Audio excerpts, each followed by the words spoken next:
How are you? Good morning, good afternoon, good evening, good night, wherever the hell you are. This is Aunty Sochelle in beautiful Vancouver, Washington, where it's really pretty here. The roses are blooming, the strawberries are berrying, and my dogs are peeing on everything. I love the spring. I want to welcome you today because a dear, actual, close personal friend of mine, I have seen her underpants. Miss Tanyalee Davis is here because she's fabulous. Tanyalee, could you introduce yourself to the millions of people who want to watch the show? Well, hello, everybody. My name is Tanyalee Davis. I am currently in the Guinness Book of World Records for the shortest comedian in the world at 3 foot 3 inches tall.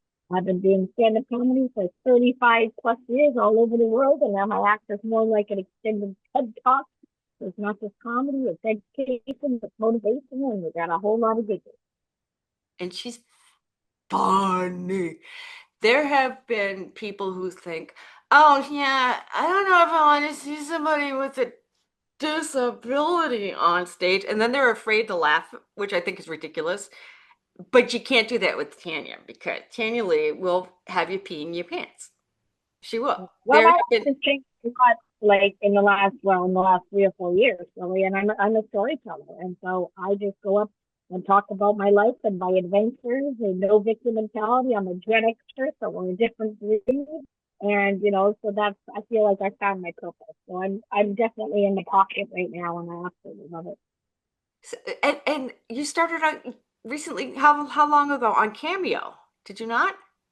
Yeah, I've been on Cameo for maybe about 2 years. Yeah. How's that going? How's that fun?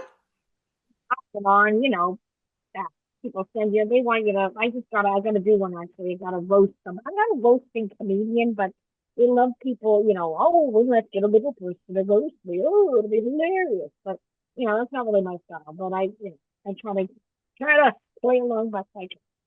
Yeah, you're not gonna bowl Tanya Lee. It's just not gonna happen. She's not Brad. She's smart. So, um, Tanya, you were from Canada originally. Originally, yeah, grew up in Winnipeg, Manitoba, north of Minnesota, North Dakota. I started January 23rd of 1990 at Yep Yep Comedy Club. You started almost 10 years after I did. It makes me feel old. Oh, I started oh, May 16th, 1980, so I totally get it. And everybody remembers their first day, like you always remember your first. Um, I have so much respect for Tanya because she is not only one of the most warm-hearted people in the world, but she has gone through so much shit. Like, oh my dog, like, oh my dog. You were flown in the air by a car. You had back surgery.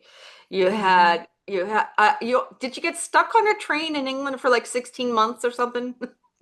Well, I mean, I lived in the UK and I've been touring the UK for 20 years, and their trains are very archaic. And because I use a mobility scooter to get around, they don't consider that a wheelchair.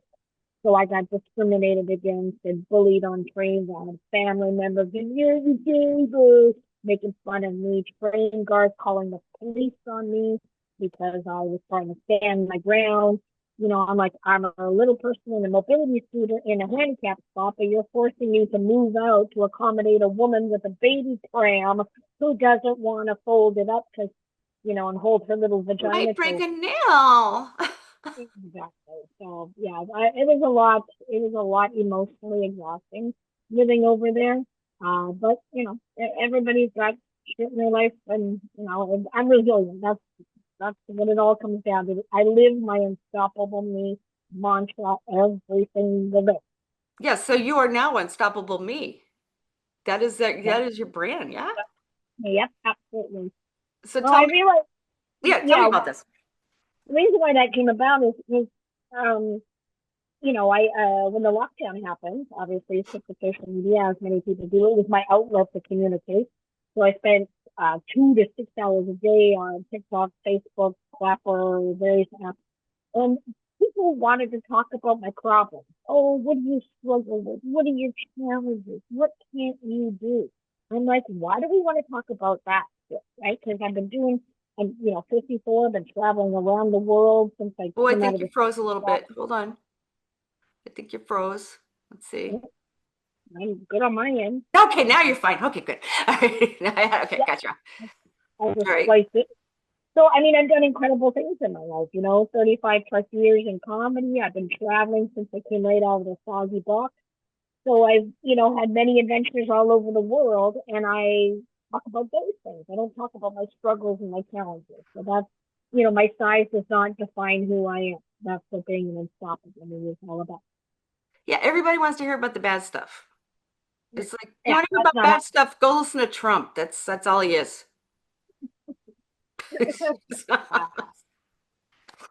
But happening. there's so much good stuff. You like I was going through my own personal shit maybe 20 years ago. And I actually reached out to you because I was complaining. Oh my God, my body is changing and I don't know what I'm gonna do with my life. And Tanyalee, how do you handle? I went through that with you. And I was like, I can't believe I asked. And I'm like, because you're the most body confident person I know. You have the best sex life of anybody I know. Used to, baby. Girls, she got the Menopause. voice. Don't talk about that. So anyway, she's got like there's this confidence, this glow, and I'm like, I want some of that. So you're like tapping into that.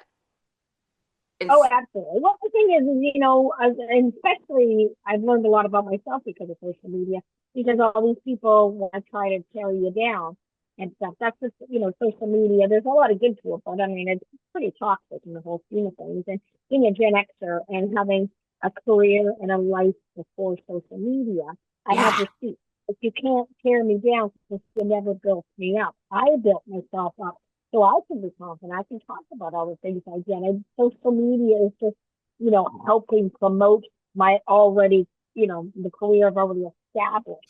So I don't compare myself to other people. I just do what I do, and I believe that what I do is, you know, valuable in the world right now. And my voice, if I can inspire and motivate people, not as disabled people like, oh, I don't want to be an inspiration. But I'm like, that's not a bad thing. Why is that such a bad thing? We need more of that kind of shit in our lives right now. When we were kids, we talked about being astronauts and doctors and lawyers and, aspired for great things. Now kids these days is like, I want to make movies for a living, you know. yeah, I want to do this. Yeah.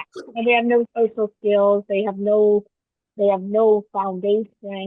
Because they're constantly comparing themselves to other people online because they don't know any different. They've grown up with nothing but social media. And I Yeah. really guard against that sort of victim mentality. And So, it's amazing to me. It blinds me. I am not on Facebook. I am not. I have a page because I was there at one point. Um, I am on Blue Sky because I advertise the show there. But and everybody keeps telling me, no, you should really be on blah blah blah because of blah blah blah. I'm like, LinkedIn and Blue Sky. That's it. That's all I do. yeah. And I only do it for business. I don't even do it because I like it. You know. Yeah, But all I'm gonna do is nice to be cat. I have 3.3 million followers on TikTok. I should be monetizing like crazy, but I don't make a lot of money on social media because it's just me, and I get overwhelmed by it all. It's easy for me to just go online, but I don't think I scroll. I don't scroll through TikTok so much. I get a little bit of inspiration on some, trends and stuff like that because I do that. But yeah, the whole scheme of things, it's a whole different animal and it's a lot to keep up with. So, I do my best, but I'm certainly not, we could be in a much better financial state if I was really like, at least have some help or something. But, at the end of the day, I'm just doing what I got to do. And you don't have the that's asshole gene either, and I think that you have to have the asshole gene to make the money on some of these things. Because yeah, like this show started. I mean, it's called Antisocial. I'm antisocial because I don't like the idea of reaching out and taking things from people. I like the idea of reaching out and giving things to people. So it's the opposite of what a lot. And again, it started because of COVID too. When the other thing that you and I both have in common is neither one of us have hidden our names on social media. We've never become other people. I mean, everybody knows antisocial is Kathy B, and Kathy B is antisocial. Um, and Tanyalee Davis has always been Tanyalee Davis, no hiding. nope, And I am authentic. yeah, and then you see people that you and I both have seen comedy friends who have become these characters that just Mhm. stop being themselves and They play into the nasty, which I really don't like. Mm. I mean, I don't really I don't even get caught up in anybody else's bullshit, to be perfectly honest. It's just like, it's very easy to do, and it can be all consuming because, I've been in doing stand-up for 35 plus years, and I'm still struggling. It's hard for me to get into clubs. Despite my huge profile right now, I'm still having a hard time getting bums and seats. So it's very humbling, and to be in the business this long and still not have, a machine behind me, or, just me doing what I gotta do. And clubs these days don't even help promote because they think, oh, you've got a huge profile. You'll just, you'll pass it in. But that's Right. not the reality of the situation. So, I've had to be very real and honest with the situation. I'm like, listen, you guys, I know you guys are loving this show, my show, but you need to tell two friends to tell two friends to tell two friends, because right now I just need word of mouth because I'm the best at me. So, it doesn't matter how old you are, the struggle's real, and you just got to keep your head down and not get, because there's people. I had one of my opening acts that I met through social media. Her name's Shelly Belly, and she was opening for me. And she's only been doing comedy 4 years, and she's absolutely killing it. I'm so proud of her right now. You know, but once again, she's selling out theaters, and I'm still struggling to put bumps in seats. But our process, our journey is different, you know. And I have mad respect for her. I'm so proud of her, That's awesome. and I am like that with any of my comedy pals or anybody that I don't know. Even if I don't like the comedy per se, I respect the brand and getting to a certain level. That maybe I haven't been able to attain, or I may never have. This is it. Everybody's journey is different. So yeah, I just have to sit in the pocket and just believe what I'm doing is my purpose and my plan, and people will get it eventually, and we'll see where it goes. There was a comic in England. You might have heard of her. She goes by the name Susie now, but she used to be known as Eddie, Eddie Izzard, but now she's Susie Izzard. Yeah, And I didn't know that. she worked her ass off to Yeah, not be herself for years because she thought that would get her career. no, And she was yeah, right, sadly. And now that she's herself, she's not doing the big shows anymore. She's not doing mm-hmm. and it kills me inside because I know how brilliant she is and I know how wise she is. Um, but the minute she decided to be herself, it's like, how dare Well, she? yeah, I believe that you gotta be authentic, and and goodness will come. You just have to believe it. It takes people some time to adjust, Yeah. especially, I mean, that's a whole different situation. I mean, you know, Eddie had an amazing career and everybody Yes. knew he was and stuff like that. And then when you try Movies and and switch, TV and everything. Yeah. it's a mind screw for a lot of people. So, she just has to put her head down and keep doing what she wants to do. And, at a point in her career now where she is, I'm sure, financially okay. Oh, So financially, you she's absolutely set. She has no problems there. Yeah. create Absolutely her own set. create her own project and be with the people that empower her and build her up. Yeah, she's able to do a lot of charity stuff. She does a lot of marathon running for charities and things, which I think are, and she's going to different countries now as a trans woman and talking about that experience, which I think is astonishing. One thing you and I also have in common, I'm just explaining the world of comedy to people for the first time, really, on this podcast, because a lot of people know me as a stand-up. They've seen me on stages. I talk a lot about having airless, danlos. I talk a lot about the fact that I've been divorced 3 times and married 4. I talk a lot about, all the shit I go through that I know everybody else goes through, which you also do the same. When you're a woman in comedy, um, tell me if you've had this experience. Um, have you ever gone to do a show and be told by a booker or a club that, yeah, we got 3 women on the bill this week already? I don't know. Situation's been a little different in the sense that it's been the size that dwarfs thing more than the woman thing. Yeah, Because yeah, that's right. Because you get that. See, I've known you so long, I don't even think about that. So, so I had a booker one time tell me that he goes, I book the oh, sorry, my phone just went. He goes, I booked it, and the audience wasn't all keen on them. I don't think they're gonna go with you. And I was like, how can you compare somebody cerebral palsy who had a speech impediment to a little person? You know, like it's like pineapple to jet fuel. Like it's completely different things. But in his mind, the audience didn't appreciate or didn't go along with somebody that had a speech impediment, that had a disability. So therefore, this person with a disability, completely unrelated, you know. But that was his own prejudice, right? And so that's the kind of crap you got to deal with in these cases. And Isn't it's it crazy? Did you when you first started? I try to impart knowledge to people who are just starting out in the businesses. We have a lot of voice actors, so we talk about, when did you start? What did you do? When did you start? What did you do? When you first started, Tanyalee, what did you do? well, What made you funny is, decide to do comedy? yeah, I didn't even know that stand up was a thing. I didn't understand like people just get up and talk.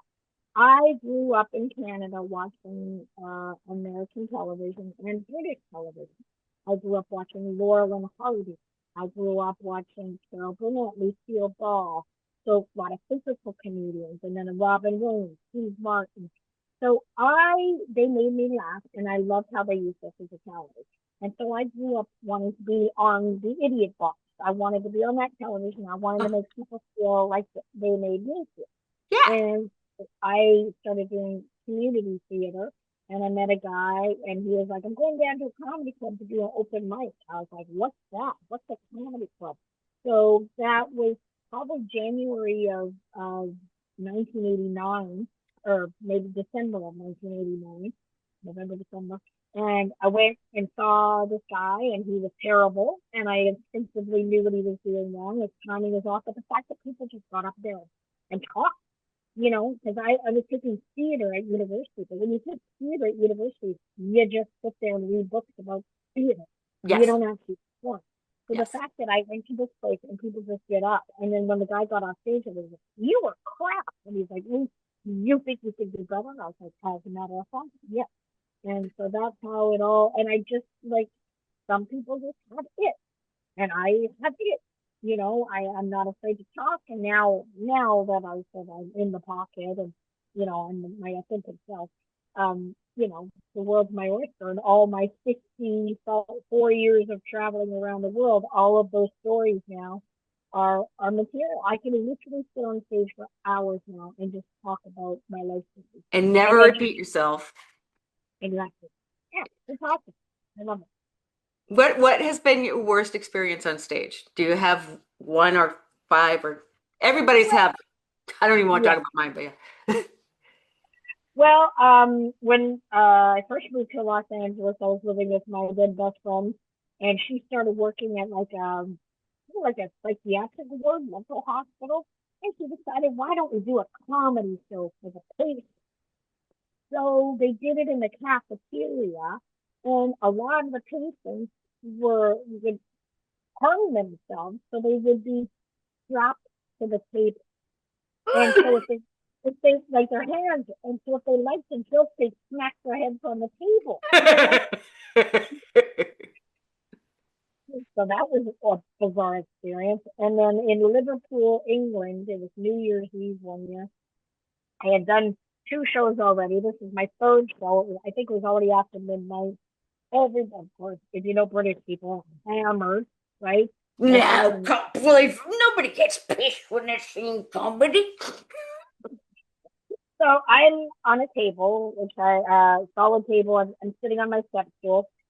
There's a completely empty dance floor in front of me. They've got round tables over here, round tables over here. If anybody from this section needed to go to the toilet, they needed to walk across the dance floor.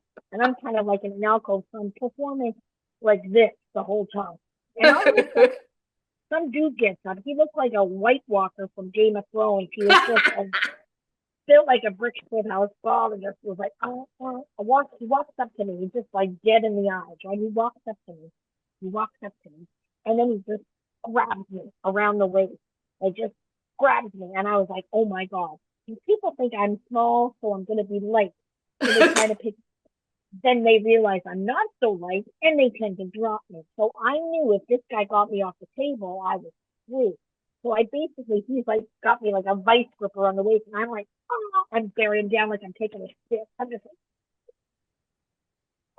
and I'm looking at this guy in the eyes, and he's kind of like just vacant. So I took the microphone and I smacked him on the top of the head, and it was like he went like, oh, and then he went, and then he just walked off. And meantime, my manager at the time, big scouse lady, she was just like, she was just coming over like to rescue me, but I was able to bonk him in the head, and he just was all right. And he just didn't understand what was going on. Picturing this, what is this thing? I think it's a comic, comedian, jokester, a prankster. I could just kind of, what the, why? People are great. I mean, and you have to go through enough hoops to, you and I did a show together one time in Vegas where I had to see how they set you up because for those who are unaware, in stand-up comedy, there's a thing called a stage, if you're lucky, and you have to walk up steps to get to the stage. The problem is when you're 3 foot, Way at this point, yeah, and shrinking. yes, the steps are like your entire leg length. Mm-hmm. So you have to, and at the time you were dealing with the back issues, so you had a scooter, and it's like, how do you get her on the stage? They were like trying to lift you up, put you on a table, get you on like a milk carton. I still have a photograph of you on a milk carton at this thing, and it's bended in because you're shaped like a human being and you're built like a human being, not like a child. All that, yeah, all Still killed. You were still killer at night. It was a great show. But oh my that. God. I was like, this poor woman. I mean, Brad Williams is a good foot and a half taller than me. And that makes a difference, and he's more agile. And like I was 3'8" when you met me, and Yeah. back in the day, then 3'6". I'm holding on to 3'3". I'm collapsed like a log. It just keeps going away. Yeah, not math, but I'm still, and it's harder and harder for me to walk these days and move around. But I'm still at it. I'm still plugging along. I 2 weeks ago tomorrow, I flipped my brand new scooter over when I was in Spokane, Washington. I was hauling ass, and I got 5 miles an hour, which was 0.5 faster than my last one. And I Oh was my God. cruising along, and I saw a pole, but I was wearing my like distance glasses. I had forgot to switch out my glasses so I could see down low. And I knew I cleared the pole, but not realizing the base of the pole had a big concrete. Oh no. So my back wheel clipped the back of the concrete, and I slipped over the scooter and landed on my back, and I cracked some ribs and stuff. So now I can barely walk. I'm a hot mess, but yeah, And then and somebody running over going, where's her mother? Yeah. well, the crazy thing was there I am lying on the ground, and I'm not even kidding you. I am staring at a woman who's not even 3 feet away from me. She looks like she's looking right down at me, but she's staring at her phone. So she's got a dwarf I down. didn't There's a see this. This is not happening. I don't have to help this human. and I'm like, I knocked the wind out of myself. I'm like, ah, ah. And she's not acknowledging. And then all of a sudden, I hear a man's voice. I look up, and it's a dude with a hard helmet. I flipped my scooter over in front of the Spokane power plant because Oh I my just God. bridged the falls, the big falls were, so the power plant's right there. So a maintenance worker had to pick me up and get me situated, and it got me back on my scooter, and I drank some water, and I was like, whoa. I was like, I had road rash on my shoulder and stuff. So at least they didn't hit my head. 2 weeks Yeah. before that, I landed on my head. I fell off my old scooter onto my, oh God. So Yeah, anyway, you've yeah, had a lot of scooter stories. I did. I think the last one I heard was the one when your scooter was airborne and then you were following behind it. Yeah, yeah. I got in 2004 is when I got hit by the car in Los Angeles, and that was. I mean, the good news of that one is I didn't see it coming. I didn't brace myself, so I literally just flew onto the windshield. Then he stopped the car. Then I flew off, landed on the ground on my ass. So, fractured my pelvis. So could have been a lot worse. But that helped. It was a hell of an audition.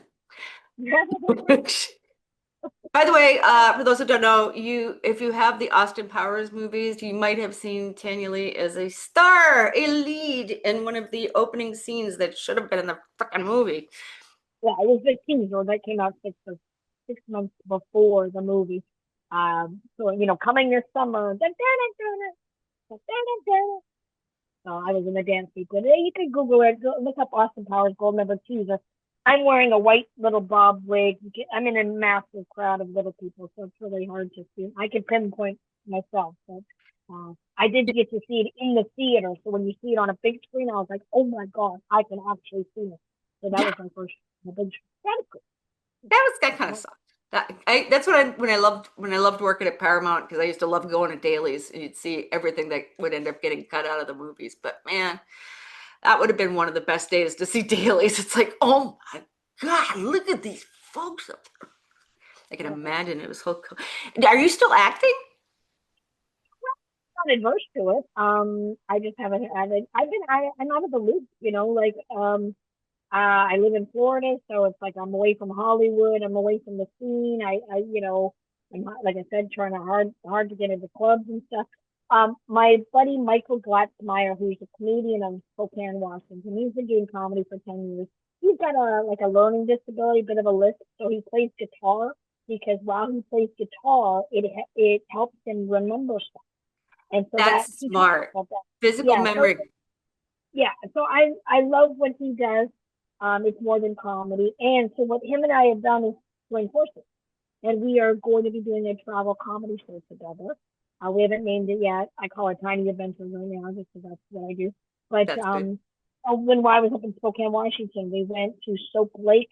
We went and dug in the mud and put the mineral mud all over ourselves. We went and fed the horses. We're gonna go scuba Aw. diving and airboats and stuff when it comes to Florida. So we're gonna try and sell it to Hulu or Netflix or Amazon. But if we can't, we're just gonna try and release it on YouTube because I have been pitching a travel show for at least 20 years.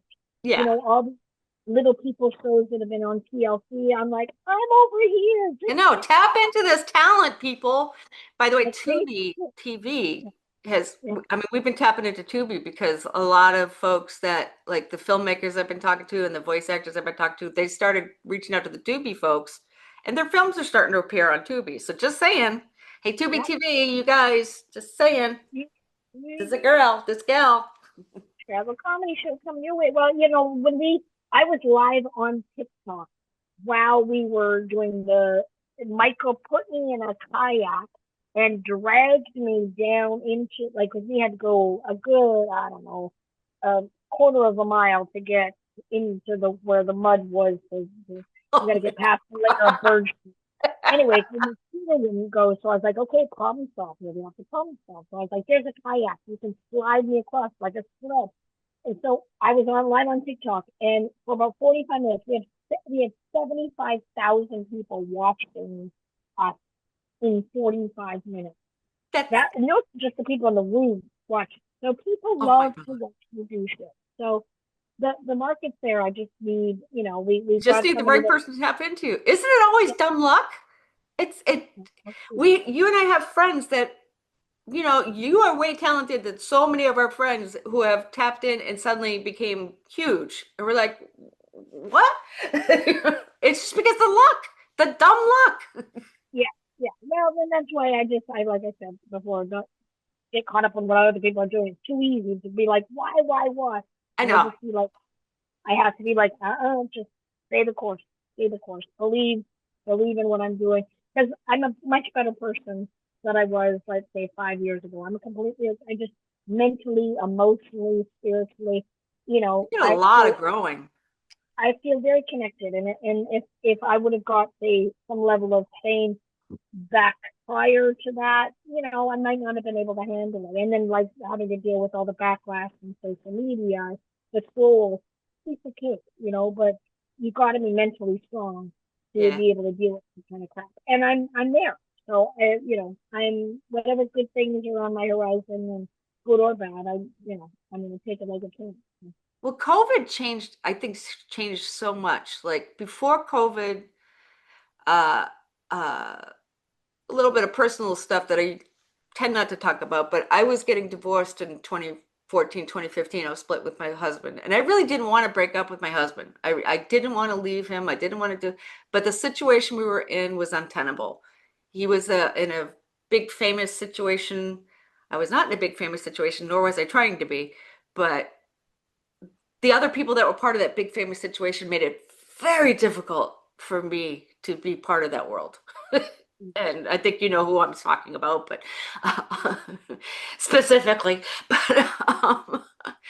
And I still love him. He's still a great guy. But I realized how toxic that world was to me, Mhm. and the people that became who they became, how they became it. Um, I didn't want to be that. And I saw myself always as somebody that was nurturing other people and helping other people out. That's always who I'm going to be. Mhm. So when I left, I ended up starting my own room in Laugh Moon Bay in Half Moon Bay, which I helped other comedians. I helped them write. I helped them, and writing is such a huge part of what we do.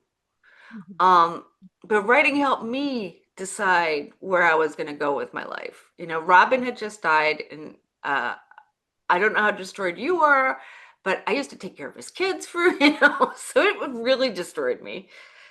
Yeah, Um, unfortunately, was one of my biggest sort of comedy idols, and I took his hand the morning that he put his hands in the concrete at Man's Chinese Theater.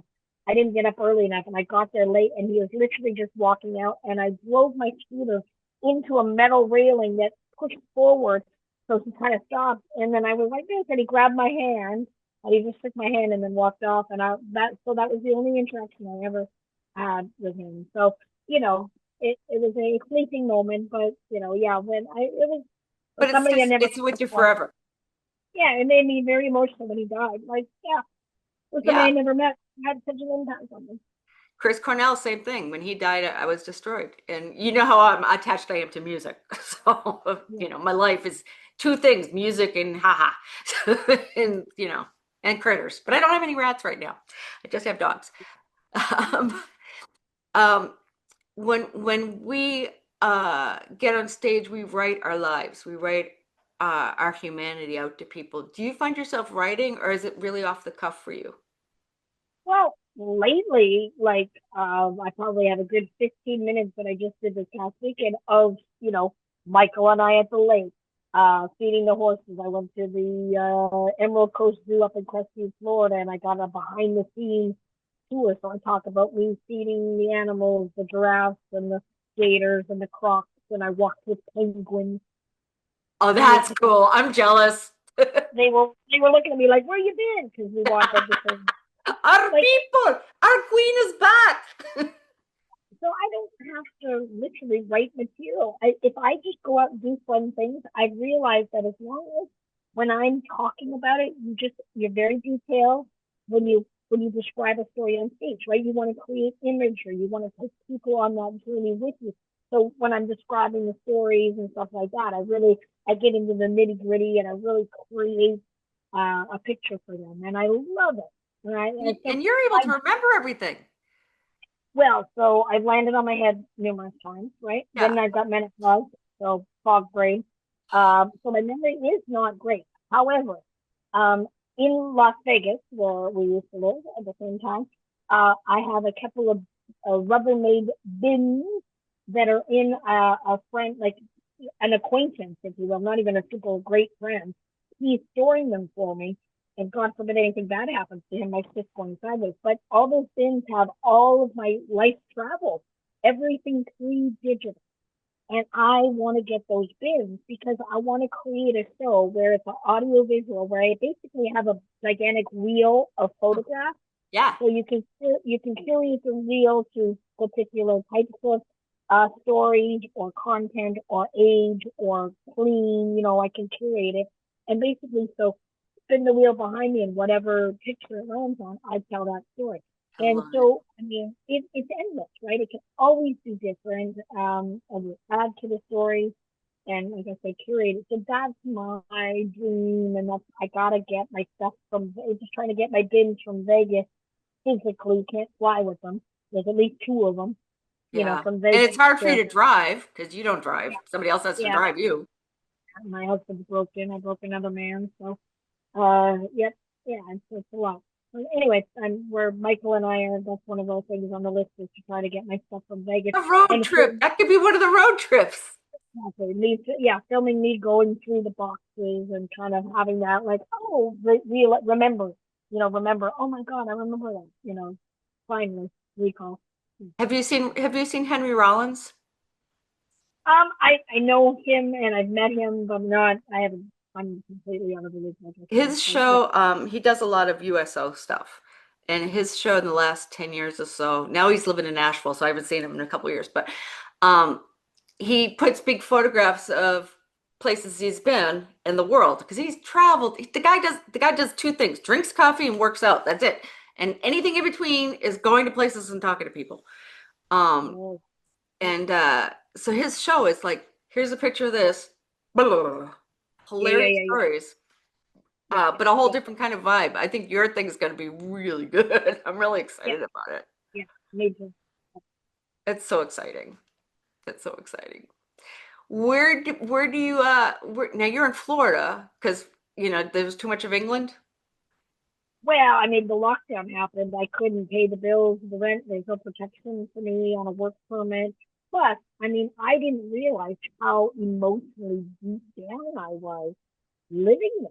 It took COVID to take me out of that situation. Moved in with my dad and my stepmom. My Wow. then fiance, so moving back in with your parents when you're 49 years old. And but I basically they have a two-bedroom house, so very small. They each have their own living room. So I sat on a screened-in porch from the time I woke up till the time I went to bed. My husband went to the lake, which is a block, and he fished. And then that's why I started my TikTok journey, sitting out in the humidity, doing my TikTok dances, and just engaging with people and relaxing, like relaxing. I didn't Yeah, kind realize of detoxing from life. I was running at such a high level living over there because every time I went out of the house, you can't do that. You're disabled. You can't go there. You're disabled. You're disabled. And I was like, what are you people are hung up on this shit? Like my entire life, I've traveled all around the world believing I could do things, but the United Kingdom keeps telling me I can't because I'm disabled. And it really made me think of, wow, that's why the Unstoppable Me came about because I'm like, why are you trying to like that? They don't empower people over there, and that's seasonal depression, 12 months of the year because of the weather, and just moving to sunny Florida and just kind of decompressing and focusing on the good things. And people are mental health is such a obviously a hot topic, and everybody's got anxiety and depression. And I realized, yeah, I was depressed for a very long time. My anxiety levels were off the chart, but I was able to then have a chat with myself and really get focused and centered. And that's why I say I'm the best of me now because yes, we all have anxiety and depression. That's a human emotion. We all should have it, but you got to get a grip on it. I'm a firm believer of um, people. We have a very powerful computer in our brains, and you got to get a grip on yourself. The pharmaceutical companies are making a killing off people, trying to tell people, diagnose people. I think, listen, we have the ability to help ourselves. Give yourself credit before you start going out to all this other stuff that's going to cause all these other problems down the line, right? So mental fortitude. And that, the R word I want to bring back is resilience because people nowadays just collapse. I got mental health. I got this. I'm like, suck it up, buttercup. Life's not easy for any. We all got My shit to t-shirts. do. Everybody has shit to deal with. Put things in perspective. Every day you wake up on the right side of the glass is a good day. Now start fucking living your life because we're all going to end up, we have an expiration date, right? Yeah. And just stop wallowing in your bullshit. You're the only one that can help yourself. And people need to start recognizing you.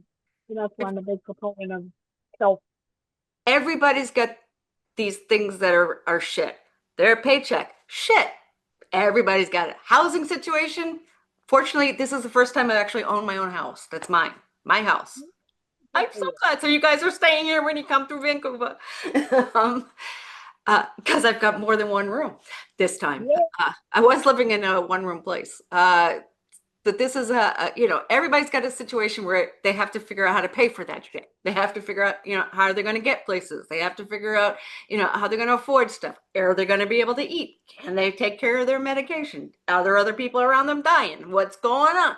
Everybody's got shit, shit, shit, shit, shit. And if you spend your whole life going, I've got shit, shit, shit, that's Yeah. all you're going to see. It's all you're going to see. Do you know what else I have? I have two dogs. I have a garden full of roses and strawberries right now. I've got, I married a guy I just got married on Friday the 13th in December to a Chinese man who is now, don't look outside because there might be ice, but there's, uh, you know, my life has gotten so much better because I stopped going, okay, what's shit?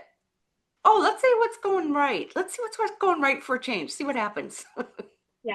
Yeah. Well, I know of the, what do you call it? If What you you put out believe it, there. yeah, yeah, that self-fulfilling prophecy kind of thing, like you just have to will it Melanie to happen. Charoff talked about that with us. Do you remember her from the show? Oh, you were probably way younger. There was a show called Friday. She was in Rugrats and one of the voices in Rugrats, and she just Parker Lewis Can't Lose. All these shows.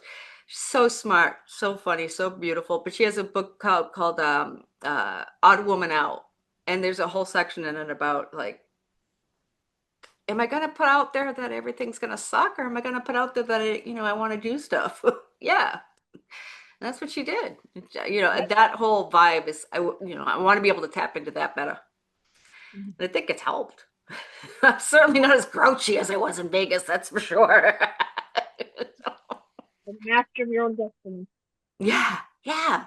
So, do you go out and do talks to companies as well for this or not? Well, I do when it has few and far When it happens, between. Yeah, I'm yeah. putting it No, I out there definitely that she can do that, people. corporate gigs. Well, you will me messages for ages 7 or ages 4 to 104 kind of thing.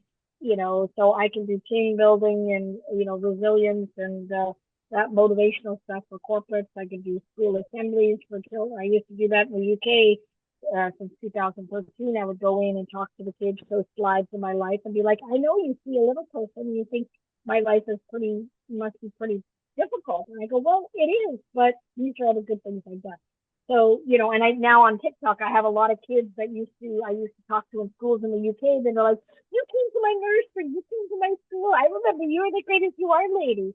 And so I Oh, go, I taught you what they do. They say stuff back to me that I said. So, I love doing that kind of stuff. And right now, I just, like I said, I found my purpose and whatever avenue I can, get it out there, the corporate school, I'm there.